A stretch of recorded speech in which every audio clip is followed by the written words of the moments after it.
Shalom, horas untuk kita semua. Mari kita berdoa. Damai sejahtera Allah yang melampaui segala akal, itulah yang memelihara hati dan pikiran saudara-saudara sekalian dalam Kristus Yesus Tuhan kita. Amin. Firman Tuhan hari ini Sabtu 8 Maret 2025 diambil dari Daniel pasal yang ke-9 ayat yang ke-19. Demikianlah firman Tuhan. Ya Tuhan, dengarlah. Ya Tuhan, ampunilah.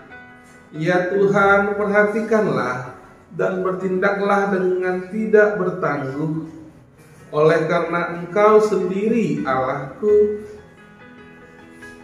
sebab kotamu dan umatmu disebut dengan namamu.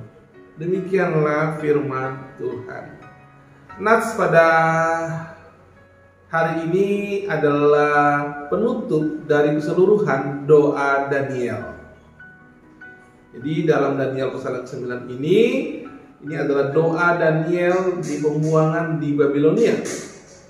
Pada tahun pertama pemerintahan Darius, anak Ahasiweros, keturunan orang Media. Jadi pada saat itu ketika Daniel dibuang masih Babilonia yang berkuasa.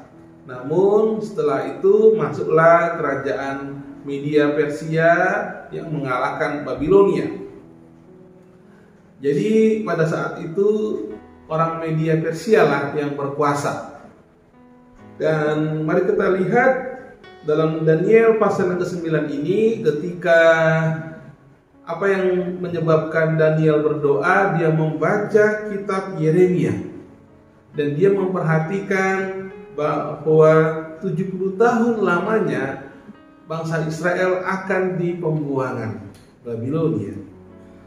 Dan oleh karena itulah Daniel tidak menganggap enteng firman Tuhan. Dia tidak menganggap enteng nubuatan Nabi Yeremia, sehingga kemudian apa yang terjadi, Daniel berdoa dan bermohon sambil berpuasa dan mengenakan kain kabung serta abu. Jadi dalam doa Daniel bisa kita baca dalam Daniel 9 ayat yang keempat. Yang pertama sekali Daniel dia memuji Tuhan sebagai Tuhan yang maha besar dan dahsyat, sebagai Tuhan yang memuji perjanjian dan kasih setia.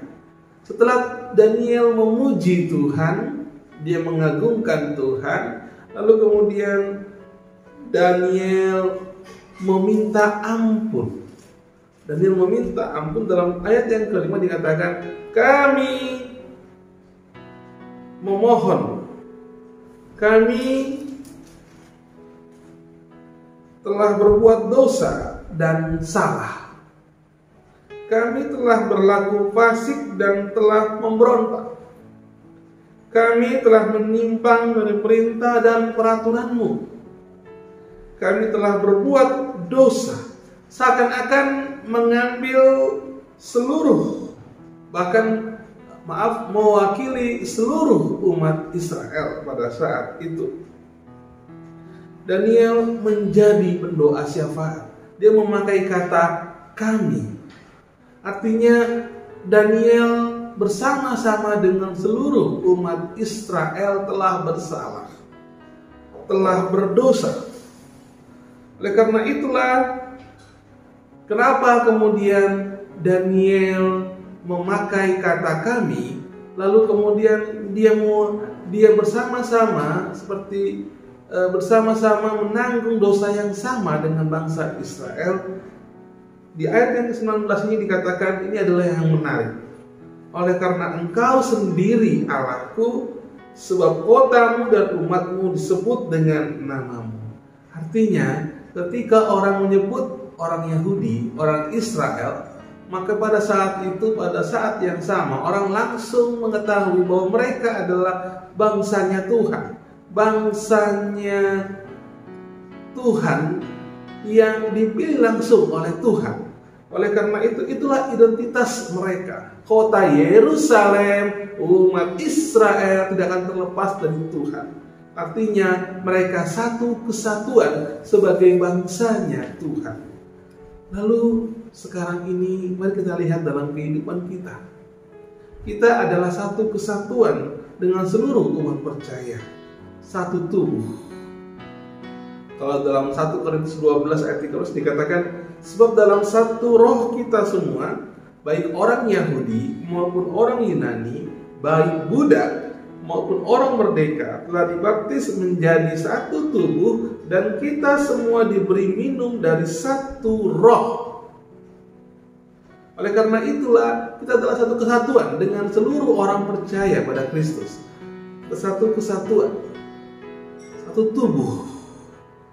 Oleh karena itu dalam 1 Korintus 12 ayat 26 dikatakan, karena itu jika satu anggota menderita, semua anggota turut menderita. Jika satu anggota dihormati, semua anggota turut dihormati. Semua anggota turut bersuka cita. Jikalau ada gereja yang ditutup, bukankah kita semua turut menderita? Jika ada pembubaran pertanian, bukankah kita semua turut menderita? Entah di gereja manapun itu, seperti yang terjadi di Gresik. Jika ada gereja yang diresmikan, bukankah kita semua bersuka cita? Jika ada gereja yang bertumbuh, bukankah kita semua bersuka cita? Dan juga jika ada orang percaya yang punya prestasi, baik dalam olahraga maupun dalam sekolah, maupun mengharumkan nama bangsa, bukankah kita terus semua bersuka cita? Dan ketika ada orang Kristen, orang percaya yang melakukan kesalahan ataupun kejahatan, bukankah kita semua turut berduka cita? Kita turut prihatin di sana. Oleh karena itu, karena kita adalah satu kesatuan, satu tubuh dalam Kristus, maka kita sesungguhnya adalah juga pendoa syafaat seperti Daniel. Mari kita menjadi pendoa syafaat sebelum tidur, sesudah bangun tidur, atau apapun yang kita kerjakan, ada waktu kita untuk berdoa. Mari kita berdoa juga bukan untuk diri sendiri, tetapi berdoa untuk orang-orang yang ada di sekitar kita, untuk kesatuan umat percaya. Mari doakan orang-orang yang terkena banjir seperti yang terjadi di Bekasi. Mari doakan orang-orang Kristen yang saat ini teraniaya, yang saat ini menderita, yang saat ini belum bisa mempunyai gereja di daerah-daerah yang mayoritas. Mari kita berdoa untuk mereka. Doakan juga bagaimana kita turut merasakan, kita juga turut bisa merasakan apa yang mereka alami, dan juga doakan pengampunan. Kalaupun kita dianiaya, maukah kita mendoakan orang yang menganiaya kita? Seperti kata Tuhan Yesus, kasihilah sesamamu, kasihilah musuhmu, dan doakan mereka yang menganiaya kamu. Maukah kita memohon pengampunan kepada mereka yang membenci kita, yang menyusahkan kita. Dan di sini bagaimana kita mendoakan setiap saudara-saudara kita yang apapun keadaannya. Dan yang menarik dalam nats ini, bagaimana kita merasakan satu kesatuan dengan mereka. Kita merasakan bahwa ini menjadi kesalahan yang sama bersama dengan kita. Sewaktu saya mengajar sekolah minggu, waktu itu saya mengajar tentang pengampunan. Lalu kemudian ketika selesai ibadah khotbah, lalu saya memohon kepada beberapa orang, mungkin ada yang mau maju berdoa untuk mendoakan siapa yang membuat mereka sakit hati, siapa yang membuat mereka benci, sehingga kemudian mereka mendoakan itu. Jadi ada satu orang yang menarik, ada satu anak yang menarik. Dia berdoa begini, ya Tuhan Yesus, ampunilah kami. Kami sering menggertak orang yang berhutang kepada kami. Kami sering menghina orang yang berhutang kepada kami. Bahkan kami juga melakukan hal yang tidak baik kepada mereka. Saya terkejut. Saya tanya, kok itu doanya?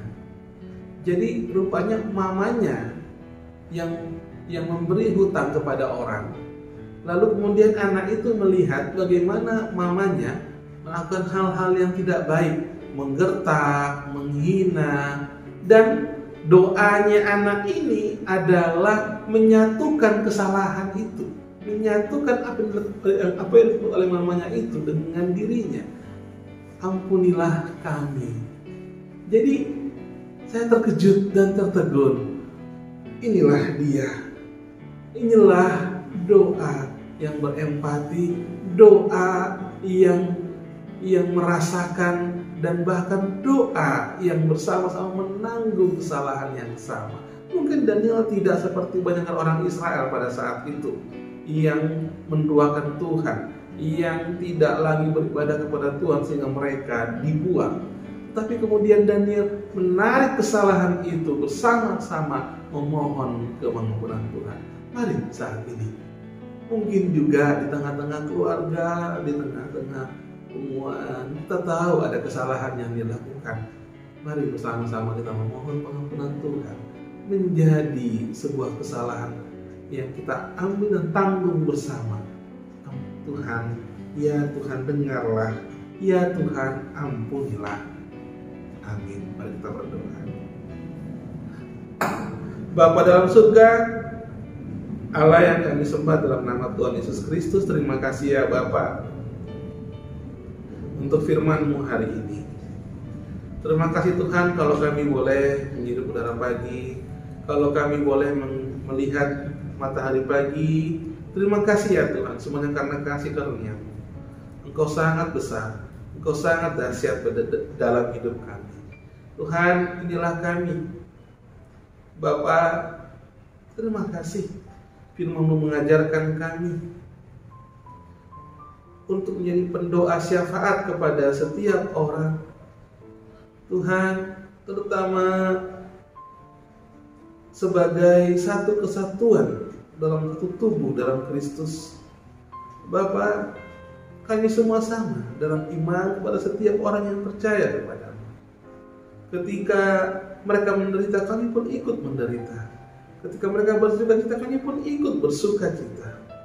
Tuhan, Engkau mengajari kami juga untuk mengasihi orang-orang yang ada di sekitar kami, bahkan mendoakan musuh kami. Sungguh Tuhan, Engkau sangat besar. Oleh karena itu ya Bapak, kami berdoa untuk anak-anak kami. Kami berdoa untuk cucu-cucu kami. Kami juga berdoa untuk setiap orang tua kami. Kami juga berdoa ya Bapak, untuk setiap orang yang ada di sekitar kami. Berkatilah kami, berkatilah mereka. Tuhan, kami juga berdoa untuk setiap jiwa yang saat ini, yang mungkin gerejanya sedang ditutup, yang saat ini Tuhan, yang sedang menderita.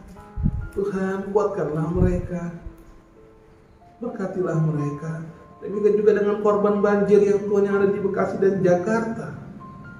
Tuhan, Engkau melihat bagaimana penderitaan mereka. Tuhan, kuatkanlah. Tuhan yang memberi segala yang terbaik untuk mereka. Bapa, ampunilah segala dosa-dosa kami ya Tuhan. Kami melakukan kesalahan ya Tuhan. Mungkin kami melakukan kesalahan yang menghina orang. Mungkin kami juga melakukan kesalahan Tuhan, menggertak orang. Mungkin kami juga melakukan kesalahan yang melukai hati-Mu. Ampunilah kami ya Bapa, dengarlah doa kami ini. Ampunilah kami Tuhan, agar kami layak di hadapan-Mu. Engkau Tuhan kudus di hadapan kami, dan juga kami harus kudus. Namun Tuhan, kami percaya kami dalam kekurangan dan keterbatasan kami, Engkau menguatkan kami.